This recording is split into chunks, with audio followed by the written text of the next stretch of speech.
Hello friends, आज हम लोग जानेंगे टेट्रालॉजी ऑफ फैलॉट के बारे में। Tetralogy of Fallot. Tetra means होता है 4 एंड फैलॉट जिन्होंने इसको डिस्कवर किया था 1888 में, इसलिए इसका नाम पड़ गया टेट्रालॉजी ऑफ फैलॉट। इसके अंदर 4 डिफेक्ट्स आते हैं। टेट्रा मीन्स 4 डिफेक्ट्स की वजह से इसका नाम टेट्रालॉजी ऑफ फैलॉट रखा गया है। टेट्रालॉजी ऑफ फैलॉट क्या है? एक कंजेनाइटल डिफेक्ट है। कंजेनाइटल डिफेक्ट किसको बोलते हैं? कंजेनाइटल डिफेक्ट उसे कहते हैं जो बाय बर्थ होता है ना। बाय बर्थ मतलब जन्म से जो चीज़ होती है उसको बोलते हैं कंजेनाइटल डिफेक्ट। इसके अंदर जो 4 डिफेक्ट्स आते हैं वो होते हैं, पहला है pulmonary stenosis,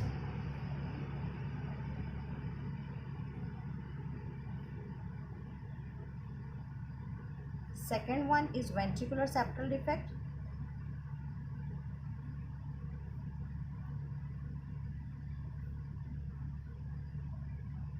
and third one is right ventricular hypertrophy,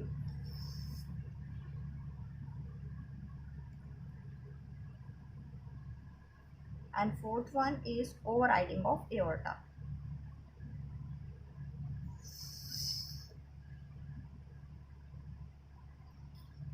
ये 4 डिफेक्ट होते हैं, pulmonary stenosis, ventricular septal defect, right ventricular hypertrophy and overriding of aorta. सबसे पहले हम लोग नॉर्मल हार्ट का वर्क देखते हैं। ये हो गया राइट एट्रियम, ये हो गया right ventricle, left atrium and left ventricle.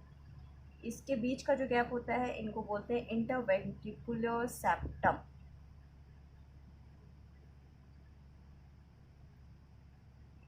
देखिए यहाँ से सुपीरियर वेना कावा और इंफीरियर वेना कावा से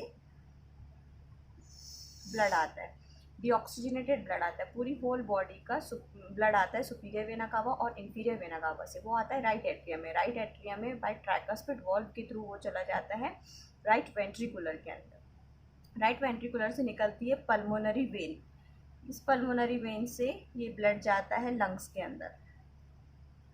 यह है pulmonary vein, sorry pulmonary artery.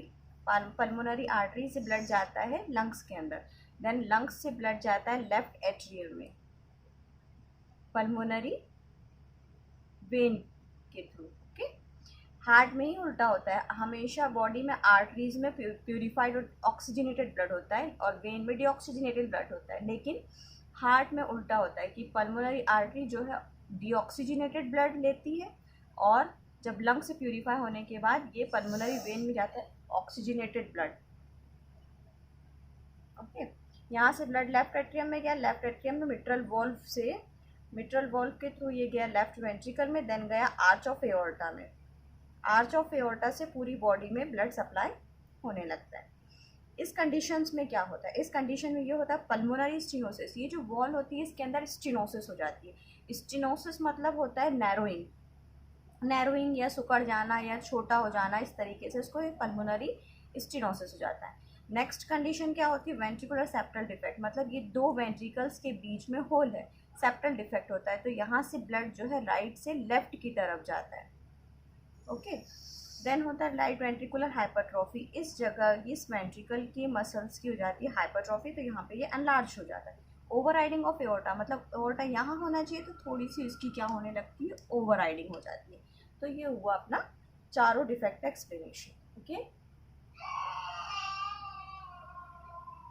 Now अब हम लोग देखेंगे कॉजेस। कॉजेस में मैटरनल कॉज देखते हैं। मैटरनल कॉजेस में क्या होगा?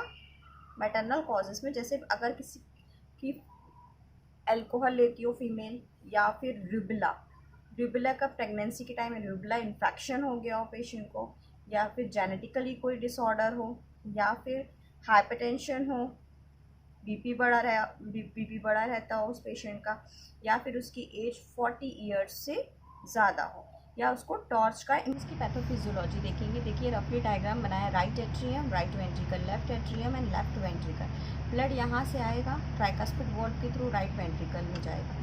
राइट वेंट्रिकल में पल्मोनरी आर्टरी के स्टेनोसिस होने की वजह से राइट वेंट्रिकुलर का प्रेशर जो है इंक्रीज़ हो जाएगा। इसके प्रेशर इंक्रीज़ होने की वजह से इस वेंट्रिकल की हो जाएगी हाइपरट्रॉफी, मसल्स की क्या हो जाएगी?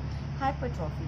और जो ये इंटरवेंट्रिकुलर सेप्टम है उसमें भी राइट साइड से ब्लड कहाँ जाने लगेगा, लेफ्ट साइड में। नॉर्मली वीएसडी में क्या होता है, लेफ्ट साइड से राइट साइड में जाता है, बट इसके प्रेशर इंक्रीज होने की वजह से ब्लड यहाँ से यहाँ जाएगा। अब एओर्टा नॉर्मली यहाँ होना चाहिए, लेकिन ओवर राइडिंग है, nearer to ventricular septal defect है, तो क्या होगा, डीऑक्सीजनेटेड ब्लड जो है एओर्टा के थ्रू चला जाएगा और बॉडी में साइनोसिस होने लगेगी।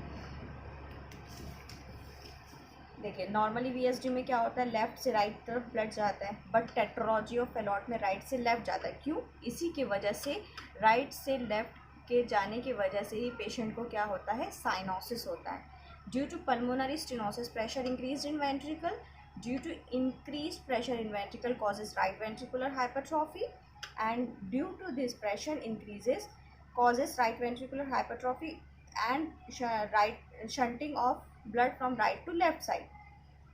Due to overriding of aorta, opening is nearer to VSD, जो deoxygenated blood goes easily and causes systemic cyanosis. Systemic cyanosis होने की वजह से पेशेंट क्या होता है, ब्लू बेबीज होते हैं इसके अंदर, ब्लू बेबीज होते हैं। और इसके अब हम देखेंगे इसके साइंस देखेंगे या क्लिनिकल फीचर्स देखेंगे कि पेशेंट को क्या होता है इसके अंदर। अगर टेट्रोलॉजी ऑफ फेलॉट में डीऑक्सीजनेटेड ब्लड होता है ना, टेट्रोलॉजी ऑफ फेलॉट में, अगर tetralogy of Fallot cyanosis at birth, अगर टेट्रोलॉजी ऑफ फेलॉट ज़्यादा है, मोर है, तो बच्चे को बर्थ से ही साइनोसिस होगी ना, cyanosis at birth. If tetralogy of Fallot is less, then इसमें होता है tet spell. What is tet spell? Tet spell वो होता है कि पेशेंट जो बच्चा है ड्यूरिंग एक्सरसाइज, एंजाइटी या फिर क्राइम के टाइम पे बच्चा जो है साइनोस्ड हो जाए, उसको बोलते हैं टेट स्पेल। उसको डिज्निया होने लगे, साइनोसिस अकर हो जाए, तो उसको बोलते हैं टेट स्पेल। और इसके अंदर क्या होता है, शॉर्टनेस ऑफ ब्रीथ होती है, बच्चे को डिज्निया होता है ना, शॉर्टनेस ऑफ ब्रीथ होगी। एंड नेक्स्ट उसको होगा सिस्टोलिक मरमर सुनाई देगा, सिस्टोलिक मरमर के साथ साथ स्क्वाटिंग पोजीशन में बैठेगा, मतलब नी को मोड़ के बैठेगा, स्टैटिक पोजीशन में बैठेगा। क्लबिंग ऑफ नेल्स मिलेंगे पेशेंट के अंदर, क्लबिंग ऑफ नेल्स, ये तो हर साइनोसिस की जितनी भी कंडीशन है उसमें क्लबिंग ऑफ नेल्स मिलता है। जब इसके इन्वेस्टिगेशन करते हैं तो इसके एक्सरे में अपने को बूट शेप्ड हार्ट मिलता है। कैसे मिलता है? Boot shaped heart. तो अब हम इसकी इन्वेस्टिगेशन ही देख लेते हैं।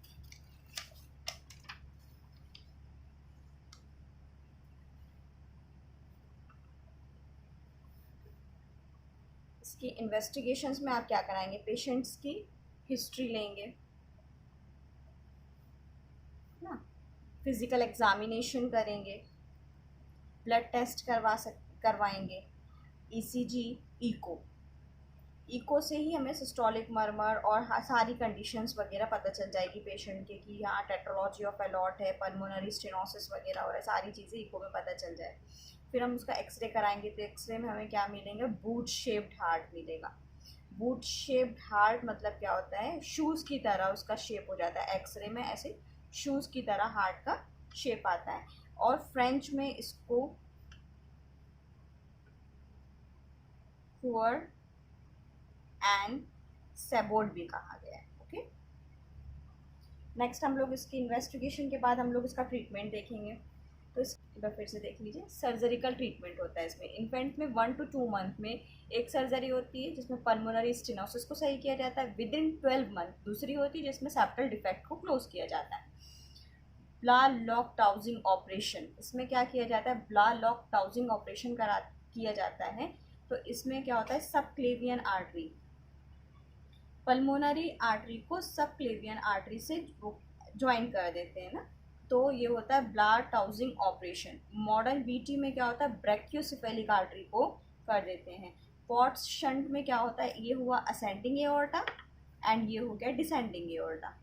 तो पॉट्स में क्या होता है, डिसेंडिंग एओर्टा और पल्मोनरी आर्टरी को एनास्थमोज कर देते हैं, तो और डिफेक्ट सही करते हैं इस तरीके से। और एक होता है वाटर शंट, तो इसमें क्या होता है, असेंडिंग एओर्टा और पल्मोनरी आर्टरी को ज्वाइन कर देते। एक होता है कंप्लीट रिपेयर, तो ऑपरेशन के थ्रू सारे जो चारों डिफेक्ट होते हैं उसको सही कर देते हैं। तो ये होता है पॉट्स सर्जरिकल डिजीज़।